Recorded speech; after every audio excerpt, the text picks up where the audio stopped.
नमस्कार, मैं हूं प्रशांत द्विवेदी। 7 के विशेष कार्यक्रम में आपका बहुत बहुत स्वागत है। सबसे पहले बात हम लोग किसानों की कर रहे हैं और जिस तरह से किसान बिल आया है, आपके सामने संशोधन बिल आया है, मैं कुछ बात कहना चाहता हूं आपसे। किसान कौन है? किसान वो है जब आप सुबह उठते हैं और आप अपनी प्लेट को देखते हैं तो जो उसमें अन्न होता है उसमें सबसे बड़ी किसान की अहम भूमिका होती है।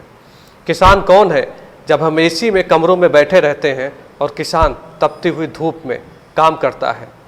और मैं इस बात को मानता हूं कि 3 महत्वपूर्ण व्यक्ति हैं इस देश में। एक किसान हो गया, एक जवान हो गया और दूसरा स्वास्थ्य सेवाएं जो डॉक्टर चलाते हैं।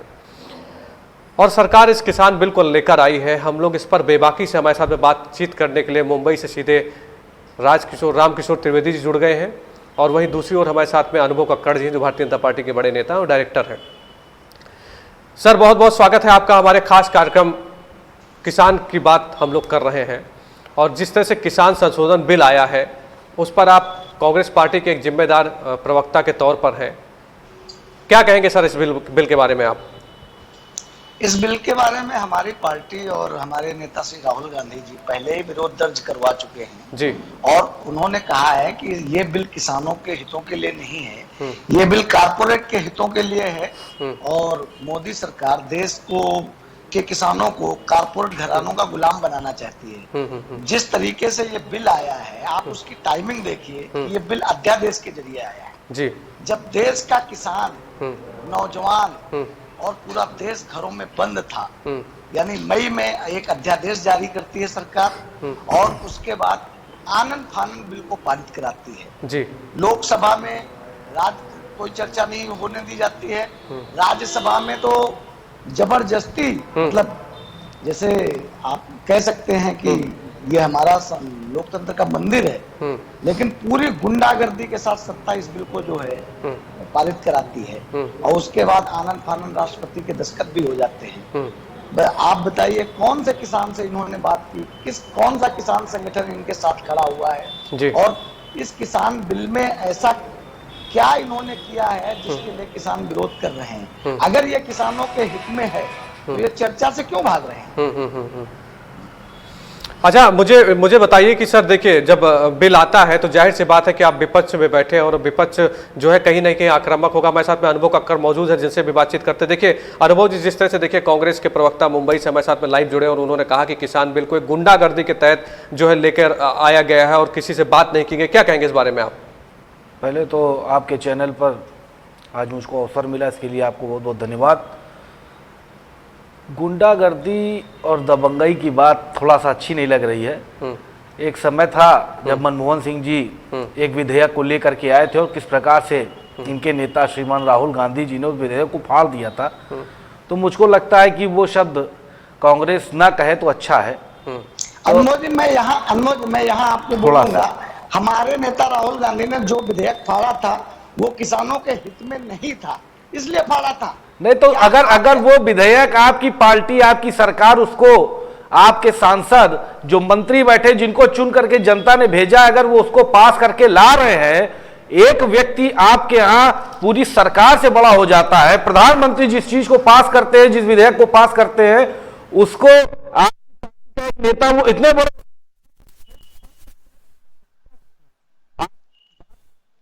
है, आप अगर उस बात से सहमत नहीं है तो उसके लिए आप अपने विचारों से उसको अपनी बात को रख सकते हैं। किसी विधेयक को आए, आपने अपनी तानाशाही दिखाई, आपने दिखाने का प्रयास किया कि पार्टी, ये सरकार मेरे द्वारा चलाई जा रही है, मेरी मुट्ठी में है, और वो आए, उन्होंने उसको फाड़ा, चीरा और फेंक करके ये संदेश दे दिया कि सरकार माने कुछ नहीं, एक परिवार माने ही सब कुछ है। तो भारतीय जनता पार्टी की सरकार ने ऐसा कोई काम नहीं किया। भारतीय जनता पार्टी ने जो कुछ भी किया वो संविधान के अंतर्गत किया है। इसलिए, और जब आप सरकार में थे तो आप उसको पास कराना चाह रहे थे। आज आप नहीं पास करा पाए क्योंकि आपके पास बहुमत नहीं था। आज हमारे पास बहुमत है, हमने अगर उसको पास करा दिया तो आप उसको तानाशाही कह रहे हैं, आप उसको जबरन दादागिरी कह रहे हैं, गुंडाई कह रहे हैं। ये थोड़ा सा ठीक नहीं है। क्या कहेंगे सर आप इस बारे में? जब जो भारतीय जनता पार्टी के नेता बोले इस बारे में क्या कहना आपका? ऐसा है कि इनको देश ने प्रचंड बहुमत दिया है जी। उस बहुमत के दम पर ये जो करना चाहे कर ले। आज इनके पास सरकार है, शासन है, सत्ता है जी। थाना है, पुलिस है, जिसको चाहे वो गोली मारे, जिसको चाहे डंडे से मारे, जो चाहे वो करे। लेकिन किसान के लिए ये भी किसान के लड़के होंगे और किसान से जुड़े हुए हैं, ये अपनी आत्मा में हाथ रख करके कहें क्या भारतीय जनता पार्टी की मोदी सरकार ने ठीक किया है? मैं आप हमारे भारतीय जनता पार्टी और हमारी सरकार के ऊपर कांग्रेस लगातार ये हमला कर रही है कि हमारी सरकार किसान विरोधी है। मेरे पास कुछ आंकड़े हैं, मैं कुछ आंकड़े आपको बताना चाहता हूं। 2009 से लेकर के और 2014 के बीच का और 2014 से 2019 के बीच के कुछ आंकड़े मैं आपको बताना चाहता हूं, जिससे एकदम स्पष्ट हो जाएगा कि हमारी सरकार में रहते हुए क्या नीतियां हैं और आप सरकार में रहे तो आपने क्या काम किया। फसल बीमा को लेकर के जो बजट में प्रावधान था 2009 से 14 तक, आपने 6182 करोड़ रुपए बजट में रखा किसानों के लिए। हमारी सरकार ने 33,162 करोड़ रुपए बजट में रखा फसल बीमा के लिए। यह 436% की वृद्धि है। माइक्रो इरिगेशन के लिए आपकी सरकार ने 2009 से 14 तक 3,193 करोड़ रुपए का बजट रखा। हमारी सरकार ने 12,711 करोड़ रुपए, यह 298% की वृद्धि है। सॉइल हेल्थ मैनेजमेंट, जिसको मृदा संरक्षण कहते हैं, 162 करोड़ रुपए आपकी सरकार का बजट था। हमारी सरकार ने 1573 करोड़ रुपए इसके लिए बजट रखा। 871% की वृद्धि है। इसी तरह बहुत सारे आंकड़े हैं। अगर मैं आंकड़े गिनाना चालू करूंगा तो मुझको लगता है काफी देर हो जाएगी। आप सम्मानीय व्यक्ति हैं, आप हमारे अग्रज हैं, इसलिए मैं आपसे बड़ा सम्मानित शब्दों में अपनी बात को कहना चाहता हूं। जी आपने कह सर एक अगर हमारी सरकार इतने अधिक निर्णय सरकार किसानों के पक्ष में ले रही है, सरकार किसानों के लिए इतनी संवेदनशील है, तो कोई सरकार कैसे किसान विरोधी हो सकती है? आपकी सरकार, आप जो ये आंकड़े बता रहे हैं, अगर आपकी सरकार के इतने ही अच्छे आंकड़े हैं तो जरा पिछले 6 साल में किसानों ने कितने किसानों ने आत्महत्या की है, ये भी जरा आंकड़े बता दीजिए। तो साहब आप महाराष्ट्र में बैठे हुए हैं, आप खुद ज्यादा बेहतर तरीके से बता सकते हैं कि अभी आपकी सरकार चल रही है, वहां की क्या स्थिति है। देखिए ठीक है, हमारी और किसानों के, आपने अगर किसानों की बात कर रहे हैं, आप भारतीय जनता पार्टी की सरकार, मोदी जी की सरकार देश के अंदर पहली ऐसी सरकार है जिसने किसानों के लिए सोचा, किसानों के लिए करने की दृढ़ इच्छा शक्ति दिखाई। हमारी सरकार 6,000 रुपए प्रति वर्ष के हिसाब से किसानों के खाते में सीधे भेज रही है, किसी बिचौलिए की जरूरत नहीं पड़ रही है। हमारी सरकार, आपके ही प्रधानमंत्री थे स्वर्गीय राजीव गांधी जी, उन्होंने कहा था कि मैं 100 रुपए भेजता हूं तो 15 रुपए पहुंचते हैं किसान के पास। हमारी सरकार ने अगर 6,000 रुपए भेजे हैं तो 6,000 के 6,000 रुपए किसान के खाते में सीधे पहुंच रहे हैं, किसी बिचौलिए का कोई काम नहीं रह गया। इतनी अच्छी कार्य की शैली की सरकार है और आप उसको कह रहे हैं किसान विरोधी सरकार है। साहब अच्छा, आप मुझे बोलने देंगे? जी बिल्कुल साहब बोलिए। अगर आपकी सरकार बहुत अच्छी है तो ये चोरी क्यों किसान विरोधी बिल पास किए गए, क्यों नहीं इस पे चर्चा की गई? कहां चोरी खुलेआम सदन के अंदर हमने इसको पास किया है? कहां चोरी इसको किसी के घर में जाकर के तो नहीं पास कराया सरकार ने बकायदा फ्लोर टेस्ट कराया, फ्लोर पर पास कराया। इसको कहां हमने अपने घर में पास करा लिया? आप किसी विधेयक को पास कहां कराएंगे? हम किसी विधेयक को, सरकार का एक संवैधानिक व्यवस्था है, किसी विधेयक को पास कराने के लिए फ्लोर पर जाया जाता है, लोकसभा से पास कराया जाता है, राज्यसभा से पास कराया जाता है। दोनों जगह से जब पास हो जाता है कोई विधेयक तो उस पर राष्ट्रपति की मोहर लगती है। एक संविधान के अंदर जो व्यवस्था है उसी के अनुरूप तो हम जा रहे हैं, और कौन सा हमने तानाशाही का रवैया अपना लिया? आप देश के अंदर जो है बहुत बढ़िया शब्द बोलते हैं। आपसे हम सीधी बात ये पूछ रहे हैं कि कोरोना काल में जब देश घरों के अंदर सिमटा हुआ था, लोग घरों के अंदर बंद थे, पूरे सांसद नहीं पहुंच पा रहे हैं, उस समय आप इस विधेयक को लेकर के आते हैं, चर्चा नहीं होने देते हैं। ये क्या है? आप इसको लोकतांत्रिक कहते हैं? चलिए मेरा बर्खास्त कर दिए जाते हैं, आप इसको लोकतांत्रिक इसी कोरोना काल में चलिए मेरा अनुभव जी, काल के अंदर किसानों से खरीद की गई। अनुभव जी मेरा एक सवाल है कि आप बताइए कि जैसे ये जो पहला अधिनियम आया है, संशोधन विधेयक जो आया है, उसमें जो आवश्यक वस्तु अधिनियम है ठीक है, उसमें यह है कि आप स्टोर कर सकते हैं। आप देखिए कि अगर बहुत सारे व्यापारी जब स्टोर करते थे, मतलब कोई चीज़ आप इकट्ठा कर लो अपने पास में, तो उसके रेट अपने आप बढ़ जाएंगे। तो इसमें कहाँ तक आप इत्तेफाक रखते हैं इस बात से कि अगर हम स्टोर करते हैं तो सामान के क्या रेट नहीं बढ़ेंगे? ये नियम जो बना है, जो विधेयक बना है, इस बारे में क्या कहेंगे आप? नहीं कृष्ण जी, जैसे किसान को अभी तक जी अपनी उपज बेचने के लिए मंडी जाना पड़ता था। मंडी में बिचौलिए किसानों की सरलता का दुरुपयोग करते थे, उसकी मजबूरी का फायदा उठाते थे। जी। अगर सरकार ने कोई व्यवस्था सरकार लेकर के आ रही है कि किसान को केवल आढ़तियों के ही पास अपने उपज नहीं देनी है, वो जिस बाजार में चाहे उस बाजार में अपनी उपज को जहां पर उनको सही मूल्य मिल रहा है वो वहां पर उसको देने के लिए अगर उनको सरकार व्यवस्था दे रही है तो इसमें क्या बुराई है?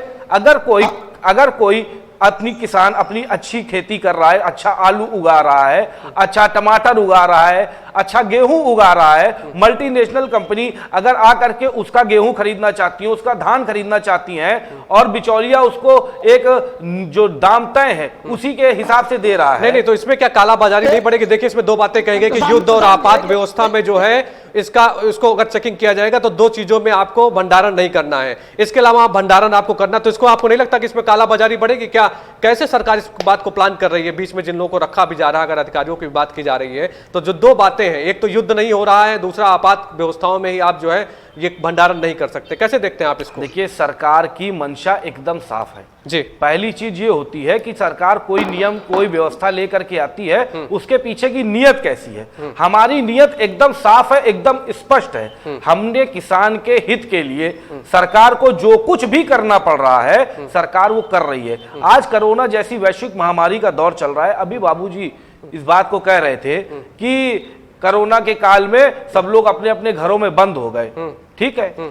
उस दौर में भी सरकार ने किसानों के चिंता पूरी तरीके से की और आपको बताऊं ऐतिहासिक खरीद अब की बार हुई। 3 करोड़ 90 लाख मीट्रिक टन की खरीद की गई। आप बताइए, सरकार तो पूरी तरीके से किसानों को समर्पित है। सर आप बताइए कि जो भारतीय जनता पार्टी के नेता वो कह रहे हैं कि सरकार पूरा कांग्रेस के लिए, सरकार के लिए समर्पित है, क्या कहेंगे आप इस बारे में?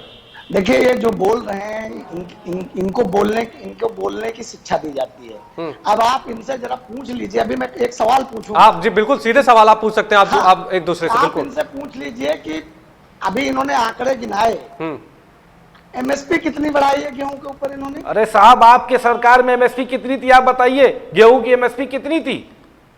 आपने पिछले 6 साल में कितने % एमएसपी? अरे मैं बता रहा हूं, आपके जमाने में 2014 तक 1400 रुपए गेहूं की एमएसपी थी। आज 1975 रुपए एमएसपी पहुंच गई है। परसेंटेज कितना बढ़ा? अरे आप परसेंटेज निकालिए, 65% से ऊपर की वृद्धि होती है ये। सवाल ही नहीं, आप 2.8। अरे साहब, 2.8 50 1400 रुपए एमएसपी थी, आज 1975 रुपए हो गई है। ये वृद्धि आपको दिखाई नहीं दे रही है? आप कहा? अरे 50 रुपए नहीं, 1400 से 1975 रुपए पहुंच गई है। 50 रुपए आपके 50 रुपए तो हमने पिछले वर्ष के और अब के वर्ष में बढ़ा दिए। 2020, 19 और 20 में 1925 रुपए से थे, अब की बार 1975 रुपए हो गए। केवल 50 रुपए तो हमने पिछले और अब की बार में हमारी 50 रुपए की वृद्धि हुई है साहब। यानी देखिए, अब आपको मैं बता दूं, पिछले कांग्रेस ने 8.4, 2014 के पहले जो एमएसपी का रेशियो था 8.4% था। 2015-16 में ये आया 6%, 2017-18 में आया ये 4%, 18-19 यानी 19-20 में ये 2.8%। ये 2020 और 21 जो वर्ष था उसमें गेहूं 1925 रुपए, जौ 1525 रुपए, चना 4875 रुपए, मसूर 4800 रुपए, सरसों 4425 रुपए, कुसुम्ब 5215 रुपए। अब परसेंटेज बताइए कितना? मैं परसेंटेज गेहूं में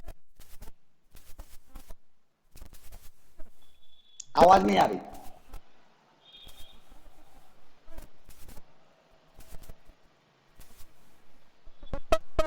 78% का मुनाफा।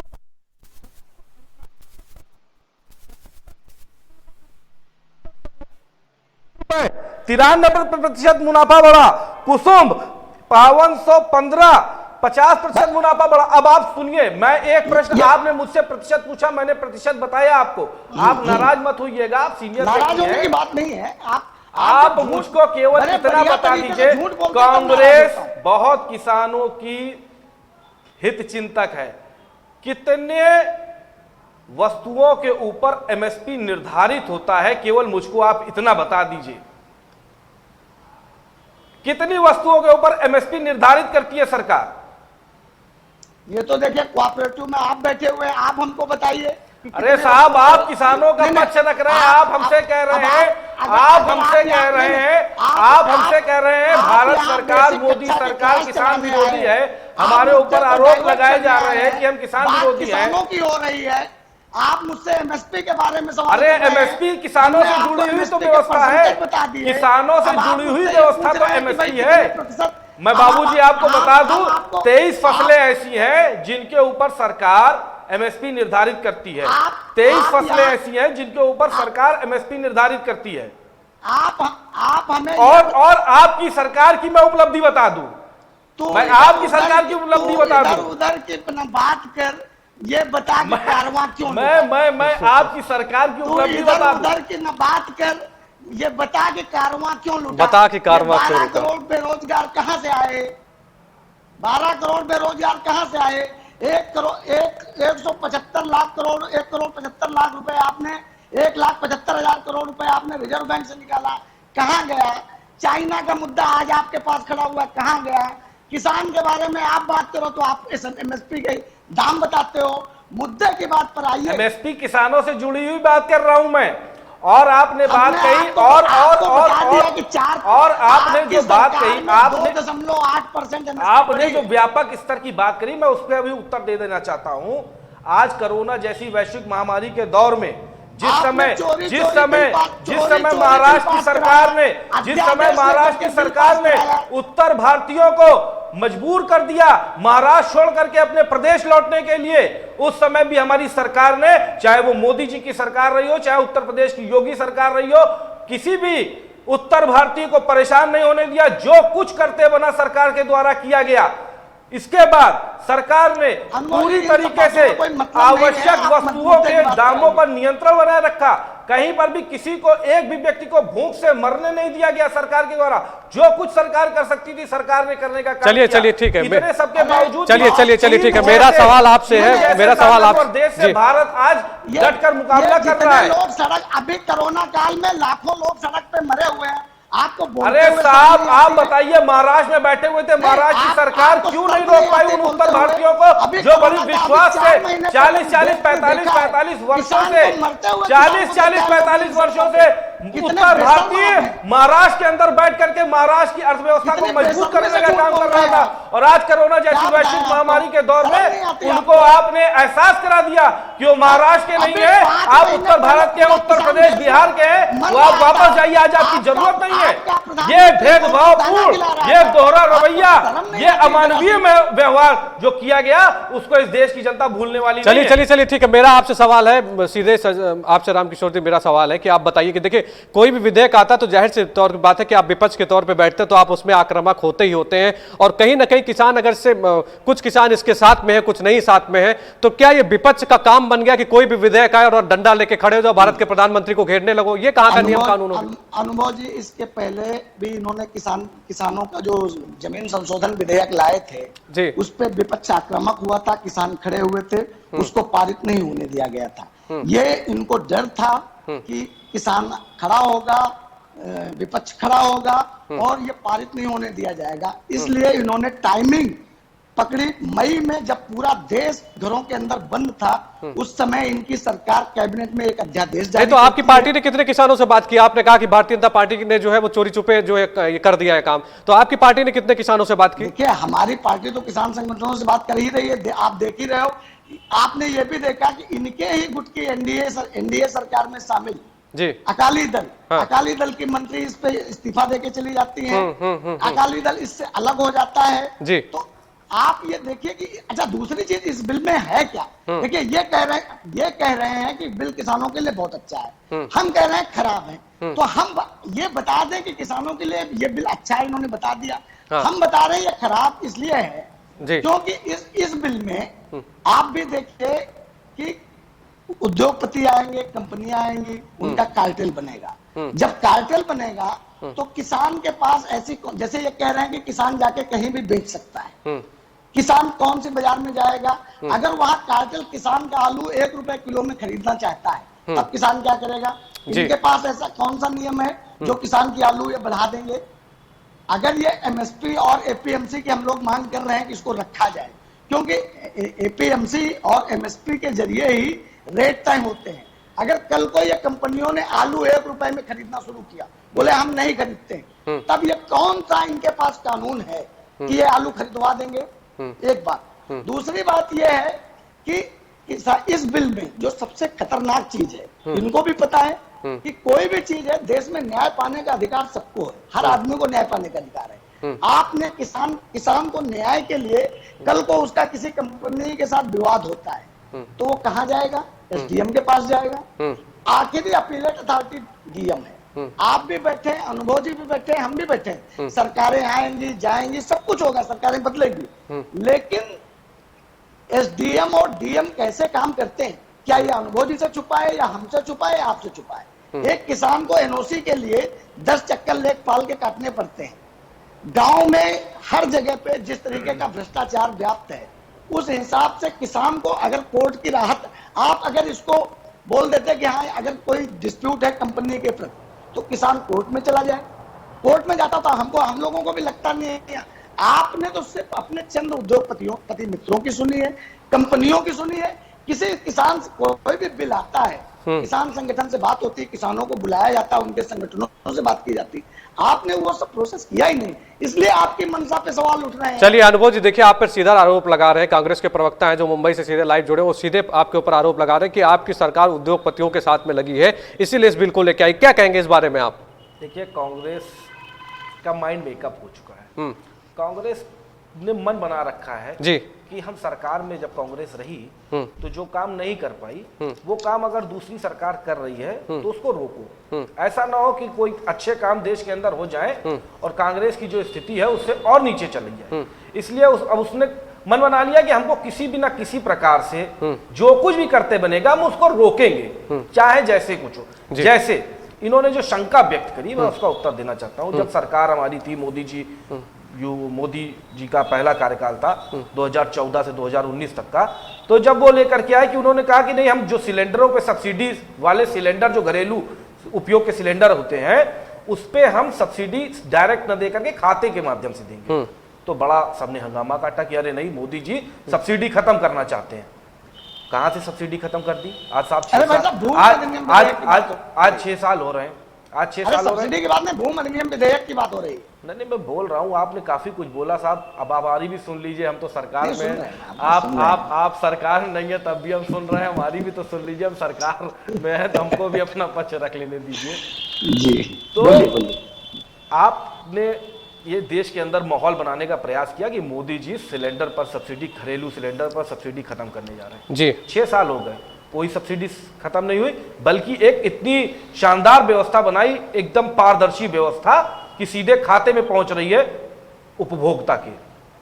अब आप नया भ्रम पैदा चालू किया कि साहब मोदी सरकार देश में आरक्षण खत्म करने वाली है। आज 6 साल हो गए, कौन सा हमने आरक्षण खत्म कर दिया? हमने तो गरीब सवर्णों के लिए भी 10% आरक्षण की व्यवस्था कर दी। तो कुल मिलाकर के जो कुछ काम आप नहीं कर पाए, आपको लगता है कि सामने वाला ना करने पाए, इसलिए अड़ंगा डालो, धरना करो, प्रदर्शन करो, देश में माहौल खराब करने की कोशिश करो, देश की जनता में भ्रम पैदा करो। ऐसा कुछ भी नहीं है। आप पूरा विश्वास रख के बैठिए, आपको जनता ने कहा विपक्ष में बैठिए, जनता ने हमको सरकार में बैठाला है, जनता को हम पर विश्वास है, हम जो कुछ करेंगे इस देश के 125 करोड़ देशवासियों के हित में करेंगे, पूरी तरीके से इस देश की जनता के लिए समर्पण भाव के साथ करेंगे, कुछ भी अपने घर नहीं लेकर के जाएंगे। दूसरी बात, जो बात मैं नहीं कहना चाहता था आपको कहूंगा, आपको हो सकता है बुरा भी लग जाए, वो लोग किसानों की चिंता की बात कर रहे हैं, वो पार्टी जिनके रिश्तेदार हरियाणा के अंदर मल्टीनेशनल कंपनी डीएलएफ जैसी कंपनियों से समझौता करके किसानों की जमीन को ₹2 में खरीद करके बड़े बड़े अपार्टमेंट खड़े करते थे। रियल एस्टेट का बिजनेस करने वाले लोग किसानों की चिंता की बात करेंगे। मैं नाम नहीं लेना चाहता हूं, लेकिन इस देश की जनता एक एक बारे में, एक एक के बारे में ठीक से जानती है। अरे आपके राष्ट्रीय दामाद रॉबर्ट वाड्रा जी और हरियाणा के पूर्व मुख्यमंत्री भूपेंद्र सिंह हुड्डा, क्या किया उन्होंने, किस तरीके से किसानों की जमीन औने पौने दाम में लेकर के बड़ी बड़ी मल्टीनेशनल कंपनियों से, उद्योगपतियों से सौदे किए। आप हमारे ऊपर उद्योगपतियों से समझौता और सौदा करने का आरोप लगा रहे हैं। आप सिर्फ आरोप लगाते हैं। मैं आरोप नहीं लगाता हूं साहब, दर्जनों मुकदमे चल रहे हैं। आपके राष्ट्रीय नेतृत्व, आपका राष्ट्रीय नेतृत्व तो बेल पर चल रहा है। हम आरोप नहीं लगा रहे। सुप्रीम कोर्ट में आपके पूर्व वित्त मंत्री जी को जमानत पर रिहा होना पड़ा है, जेल में जागना पड़ा है। आपके राष्ट्रीय अध्यक्ष 16 महीने जेल में रहे। अरे साहब, आपने तो इस देश के अंदर 1975 में पूरे देश के विपक्ष को जेल में डाल दिया। चलिए मुद्दे से भटकने की जरूरत नहीं है, मुद्दे से भटकने की जरूरत नहीं। हम लोग किसान विधेयक की बात कर रहे हैं। जो जिसने भी सत्ता में, जब आप सत्ता में थे, जिसने भी आपके खिलाफ आवाज उठाई उसको आपने जेल में डाल दिया। जी जी जी। अच्छा, मैं बताना चाहता हूँ, देखिए मेरे पास भी कुछ एमएसपी को लेकर आंकड़े हैं। मैं बताऊं आपको कि जब कांग्रेस की सरकार थी तो जो चना था वो 3100 रुपए में थे, और जब भारतीय जनता पार्टी की सरकार बनी तो 5100 रुपए क्विंटल का हिसाब हो गया। वहीं सरसों की बात करें तो सरसों 3050 रुपए था, और जब भारतीय जनता पार्टी की सरकार आती तो 4650 हो जाता है। वहीं अगर अरहर की बात करें तो 4300 रुपए में था जब कांग्रेस की सरकार थी, और भाजपा की सरकार जब आती तो 6000 रुपए हो जाता है।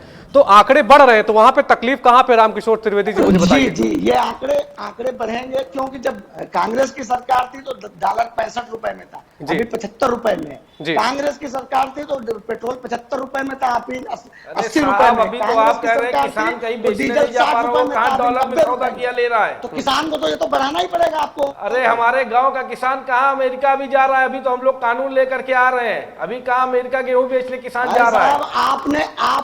आप देखिए अनुभव जी, आप भी जानते हैं कि अगले 3 महीने बाद आप देश को कंगाल कर देंगे। आपके पास चलिए बहुत बड़ा सवाल आपने किया, भ्रम पैदा किया। अब ये आप लोग नया भ्रम लेकर के आ रहे हैं, देश को नया डराने का चुगीबा ला रहे हैं। आप कभी कहते हैं इस देश में मुसलमान को नहीं रहने देगी भाजपा सरकार, कभी आप कहते हैं आरक्षण खत्म कर दे रही है। अब आप ये नया शिगुफा लेकर के आए कि 3 महीने बाद देश की इकोनॉमी बर्बाद होने वाली है। ये नया डर आप लेकर के आ रहे हैं। डर का माहौल कब तक बनाएंगे साहब? सरकार में रहने के लिए काम करना पड़ेगा। देश की जनता है, देश की जनता नया नौजवान है, 65% युवा आबादी का देश है, मोबाइल चलाता है, डिजिटल प्लेटफॉर्म पे आ चुका है, वो सब कुछ जानता है। सारे आंकड़े सब आजकल ऑनलाइन है, कोई भी फर्जी झूठ नहीं चलने पाएगा। अब आपने नया भ्रम पैदा कर दिया कि देश जो है कंगाल होने वाला है। अरे साहब, सरकार में आने के लिए इतना झूठ न बोलिए। हम नए भ्रम पैदा कर रहे हैं। देखिए 85,000 करोड़ रुपया पीएफ का लोगों ने निकाला, हम भ्रम नहीं पैदा कर रहे हैं। हम कौन होते हैं भ्रम पैदा करने वाले? आप बताइए, 85,000 करोड़ रुपया पीएफ का लोगों ने निकाल लिया है, ये भ्रम हम पैदा कर रहे हैं। अरे जिसका रुपया है वो जब चाहे तब निकाले, उसके लिए कोई रोक थोड़ी न है। उसके लिए रोक थोड़ी न है, उसके लिए रोक थोड़ी न है। चलिए किसानों की बात कर रहे थे, आप मुझे बताइए कि जैसा कि आपने बताया कि ठीक है डॉलर के बारे में आपने बताया, वो तो उन्होंने जवाब दिया ही नहीं। जब भी इन लोगों से कोई बात पूछो जी, तो ये अरे मैंने आपसे बताइए आप जवाब दीजिए, अनुभव जी जवाब दीजिए, जो बता रहे हैं उसका जवाब दीजिए। एक प्रश्न का उत्तर दिया। इनसे मैंने पूछा कितनी फसलों पे एमएसपी निर्धारित होती है, नहीं बता पाए। इनसे मैं पूछ रहा हूँ एमएसपी देश में कब निर्धारित हुई, कब ये कानून आया कि एमएसपी पर जो है फसलें खरीदी जाएंगी, ये बता दें। ये भी नहीं बता पाएंगे। नहीं भाई साहब, ये तो मुझसे इधर उधर के प्रश्न पूछेंगे। आपको ये पक्का है, लेकिन हम आपसे किसान बिल के बारे में जो पूछ रहे हैं, मैं किसानों के बीच में रहता हूं, मैं किसानों के हित की बात कर रहा हूं। आप लोगों के पास आपकी सरकार के पास कोई जवाब नहीं है। आपकी सरकार ने एक मन बना लिया है, कांग्रेस के नेताओं ने एक मन बना लिया है कि वो सरकार के ऊपर आरोप लगाएंगे। आरोप लगाने के बाद जब जवाब मिलेगा तो जवाब सुनेंगे नहीं, कभी सदन से वॉकआउट कर जाएंगे, कभी कुछ करेंगे, कोई ना कोई कारण बता करके सरकार के ऊपर केवल हमला दागना है और हमला आरोप लगा करके भाग जाना है। आप बताइए, सदन के अंदर जब बिल पारित हो रहा था तो क्या कर रहे थे आपके सांसद? उपसभापति के ऊपर जानलेवा हमला कर रहे थे, मार्शल को मार रहे थे। सदन के अंदर बहस करी जाती है, सदन के अंदर बहस की जाती है। राज्यसभा बुद्धिजीवियों का एक जो देश के जो बुद्धिजीवी वर्ग के लोग हैं वो राज्यसभा में जाते हैं। चलिए देखिए, ठीक है, संसद में हुआ वो ठीक है, वो ठीक नहीं था। सांसद क्या कर रहे हैं? सभापति को घेर रहे हैं, मार्शल को मार रहे हैं। संसद में जो हुआ वो ठीक नहीं था। अनुभव जी, बिल पर ही बात करते हैं, बिल्कुल बिल पर बेबाकी से बात करिए। आप बताइए कि देखिए, जैसा ये आरोप लगा रहे हैं कि किसान विरोधी विधेयक। जी बोलिए। अगर किसान को जी, अगर ये कंपनियां कार्टेल बना करके दाम नहीं देंगी तो इस बिल में क्या व्यवस्था है? किसान किसके पास जाएगा? ये बताइए हमको, इनसे पूछिए। एग्रीमेंट होगा किसान का किसके साथ? अगर कोई बाहर की कंपनियां, जिस तरह आप जो कह रहे हैं, अगर कि बाहर के लोग आएंगे, कंपनियां आएंगी और वो कहती हैं कि हम इस जगह पर आपके साथ समझौता करना चाहते हैं कि हमको अगले 6 महीने तक आपसे गेहूं लेना है, तो उसके समझौते होंगे, उसके एग्रीमेंट होंगे। सिंपल सवाल पूछता हूं मैं, आप बताइए। अब मैं उत्तर देना चाहता हूं तो आप मुझको उत्तर नहीं देना चाहते। दीजिए उत्तर दीजिए। एग्रीमेंट होंगे। आप अगर कोई व्यापार कर रहे हैं, कोई छोटा कुटीर उद्योग लगाता है और बड़ी मल्टीनेशनल कंपनी को वो कहते, बड़ी मल्टीनेशनल कंपनियां या छोटे छोटी जो कंपनियां हैं वो कोई प्रोडक्ट को कहती है कि साहब एक मोबाइल बनना है, मोबाइल का ये पार्ट्स हम फलानी कंपनी नोएडा के अंदर कंपनी से बनवाएंगे, वो हमको 50,000 पीस अगले 3 महीने तक दे, तो उसका बकायदा एग्रीमेंट होता है, लिखा पड़ी होती है कि ये कंपनी हमको ये प्रोडक्ट इतने रुपए में बना करके देगी। तो उसी तरह किसानों से अगर कोई बाहर के लोग आकर के कॉन्ट्रैक्ट पर समझौता कर रहे हैं तो उसका लिखा पढ़ी के साथ एग्रीमेंट होगा कि अगले 6 महीने तक हमको गेहूं इतने रुपए पर मिलेगा। और आप एक और बात पैदा कर रहे हैं कि एमएसपी खत्म करने वाले, तो सरकार ने साफ साफ सदन के अंदर कह दिया, प्रधानमंत्री जी ने कह दिया, हमारे कृषि मंत्री नरेंद्र सिंह तोमर जी ने कह दिया कि हम एमएसपी नहीं खत्म करने वाले। तो किसान के पास तो विकल्प खुल रहे हैं ना, किसान चाहे एमएसपी पर दे दे, अगर किसान को कॉन्ट्रैक्ट खेती करनी है, अगर किसान को कॉन्ट्रैक्ट खेती करनी है तो वो जो जिससे कॉन्ट्रैक्ट कर रहा है उससे एग्रीमेंट साइन करेगा, उस पे एक रेट तय होगा कि नहीं 1875 रुपए में अगर गेहूं खरीदा जा रहा है और वो कॉन्ट्रैक्ट करने वाली कंपनी कह रही है नहीं हम आपसे इतने मीट्रिक टन गेहूं इतने 2000 रुपए पर कुंटल के हिसाब से खरीदेंगे, तो अगर वो किसान को लगता है कि मैं उसके साथ समझौता करना चाहता हूं तो वहां बेचेगा। और अगर वो कॉन्ट्रैक्ट करने के लिए संतुष्ट नहीं है, उसका लगता है कि नहीं ये ठीक नहीं है, तो जो सरकार द्वारा एमएसपी निर्धारित है उसमें जाकर के जो व्यवस्था अभी तक चली आ रही है उसके अनुरूप वो अपना फसल को बेच देगा। इसमें समस्या क्या आ रही है? कौन सा इसके साथ, इस विधेयक के आने के बाद कौन सा किसानों के साथ अन्याय होने जा रहा है, कौन सा किसान विरोधी काम होने जा रहा है? अनुभव जी, आप भी जानते हैं कि किसान खेती का काम जो होता है बहुत सारा मौसम पे निर्धारित होता है। जी मौसम पे निर्धारित होता है। जी आप मान लिया आप कंपनी है, मैं किसान हूं, हमारा आपका एक समझौता होता है कि भैया आप हमें पैसे देते हैं, हम अपने खेत में गेहूं उगाते हैं और हम एक अनुमान लगाते हैं कि इस खेत के अंदर 10 टन गेहूं होगा, और अगर उसमें हम 10 टन गेहूं नहीं पैदा कर पाते हैं, हम किसी मौसम की खराबी की वजह से, पाला पाथर पड़ जाने की वजह से या किसी भी वजह से, टिड्डी आ जाने की वजह से, किसी भी वजह से हम अगर वो पैदा नहीं कर पाते हैं और कंपनी से का हमारे बीच में विवाद होता है, कंपनी के पैसे चुकाने की स्थिति में हम नहीं होते हैं, तब किसान की मदद कौन करेगा? अगर कंपनी फसल बीमा करेगी, उसके लिए सरकार बीमा कर रखी है। ऐसा कैसे आपने कह दिया कि उसके, अरे भाई बीमा कर रही है ना सरकार। और सुनिए, बजट जब आपकी सरकार थे तो फसल बीमा के लिए आपने 6100 करोड़ रुपए का बजट निर्धारित कर दिया था। हमारी सरकार आई है उसने 33,162 करोड़ रुपए का फसल बीमा का बजट तय किया। अरे भाई किसान, अरे भाई एक पूछने तो दो, चलिए पूछिए आप मुझे बता सकते हैं कि, पूछने दो भाई, आप मुझे बता सकते हैं कि उत्तर प्रदेश में कितने % किसानों ने फसल बीमा कराया है? हेलो, मैं ये पूछ रहा हूं कि उत्तर प्रदेश में सरकार किस फसल बीमा योजना लाई है? सरकार, हर सरकार, आपकी भी सरकार, मेरी भी सरकार, कांग्रेस की भी सरकार रही हो, भाजपा की भी सरकार रही हो, सबने किसानों के हित के लिए काम किया, फसल बीमा योजना लेकर के आई।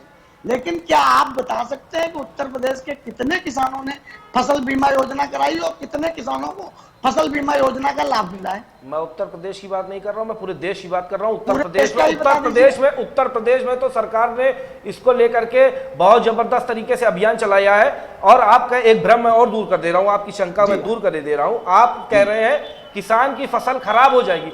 अरे साहब, किसान की फसल तो कभी भी प्राकृतिक आपदा आती थी, पहले भी आती थी, आगे भी आएगी। प्राकृतिक आपदा कोई इस कानून के आने के बाद आएगी या इससे पहले नहीं आई, ऐसा तो नहीं हो सकता ना। प्राकृतिक आपदा है ना वो मोदी जी के घर में या अमित शाह जी के घर में तो बनकर कोई आपदा नहीं तैयार होगी ना।